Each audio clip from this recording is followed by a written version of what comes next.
की फीलिंग काफी डीप हो चुकी थी। इसी बैकग्राउंड को ध्यान में रखते हुए हम सबसे पहले बात करते हैं शिमला कॉन्फ्रेंस की। वेवल ऑफर और शिमला कॉन्फ्रेंस। दोस्तों, अप्रैल 1945 में यूरोप में सेकेंड वर्ल्ड वॉर का एंड हो जाता है। हालांकि जापान में अभी भी वॉर कंटिन्यू था और यहां से इंडिया का फ्रीडम स्ट्रगल एक नए फेज में एंटर होता है। जून 1945 में British PM Churchill viceroy Wavell को इंडियन लीडर्स के साथ नेगोशिएशन स्टार्ट करने की परमिशन दे देते हैं। वाइसरॉय एक ऑफर तैयार करते हैं जिसे वेवल ऑफर के नाम से जाना जाता है। वेवल ऑफर पर डिस्कशन करने के लिए शिमला कॉन्फ्रेंस ऑर्गेनाइज की जाती है और इसमें पार्टिसिपेट करने के लिए कांग्रेस लीडर्स को जून 1945 में ही जेल से रिलीज कर दिया जाता है। ये कॉन्फ्रेंस 25 जून से 14 जुलाई 1945 तक चलती है। वाइसरॉय के ऑफर में इंडियन एग्जीक्यूटिव काउंसिल की फॉर्मेशन करना शामिल था, जिसमें वाइसरॉय और कमांडर इन चीफ को छोड़कर बाकी सभी मेंबर्स इंडियन रहेंगे। इसमें कास्ट हिंदूज और मुस्लिम्स को इक्वल रिप्रेजेंटेशन दिया जाएगा। साथ ही शेड्यूल्ड कास्ट्स का भी अलग से रिप्रेजेंटेशन होगा।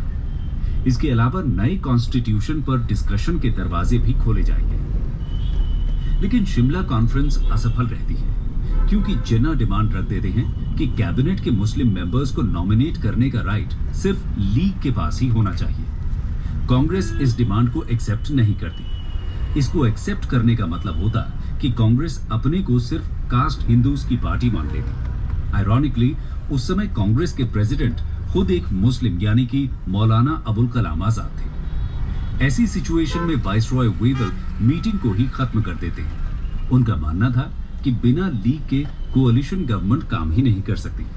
यहाँ ब्रिटिशर्स एक तरह से जिन्ना को वीटो दे देते हैं। वेवल का ये स्टेप आगे चलकर बहुत बड़ी गलती साबित होने वाला था। इसी बीच ब्रिटेन में इलेक्शंस हो चुके थे और क्लेमेंट एटली के नेतृत्व में लेबर पार्टी पावर में आ जाती है और ये जल्द से जल्द इंडियन इंडिपेंडेंस के इशू को सॉल्व करना चाहते थे। लेकिन उससे पहले देश में एक और स्ट्रगल के लिए मंच तैयार हो रहा था। एक तरफ तो शिमला कॉन्फ्रेंस फेल हो जाती है और दूसरी तरफ ब्रिटिश गवर्नमेंट आईएनए के सोल्जर्स और ऑफिसर्स के अगेंस्ट ट्रायल अनाउंस कर देती है। इसी के विरोध में एक बड़ा मूवमेंट शुरू होता है, the INA trials and agitation. दोस्तों, आईएनए के सोल्जर्स और ऑफिसर्स को ब्रिटिशर्स ने बंदी बना लिया था और उनके अगेंस्ट कोर्ट में ट्रायल शुरू करने जा रहे थे, क्योंकि ब्रिटिशर्स के अनुसार इन लोगों ने ब्रिटिश क्राउन के प्रति लॉयल्टी की ओथ को ब्रेक किया था और इसीलिए ये ट्रीटर्स थे। लेकिन इंडिया की जनता इनका स्वागत नेशनल हीरोज की तरह कर रही थी और जब 3 आईएनए ऑफिसर्स शाहनवाज खान, गुरदयाल सिंह ढिल्लों और प्रेम सहगल के खिलाफ दिल्ली के रेड फोर्ट में ट्रायल शुरू करने की घोषणा होती है तो इंडियन पब्लिक इसका जमकर विरोध करती है। पूरे देश में इनकी रिहाई की मांग को लेकर प्रदर्शन शुरू हो जाते हैं।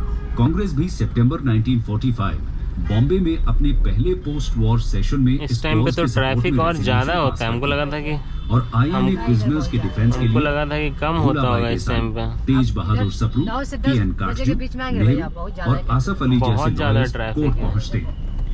Congress INA relief and inquiry committee भी फॉर्म करती है। इसका काम रिलीज होने वाले सोल्जर्स को स्मॉल सम ऑफ मनी और फूड देना था।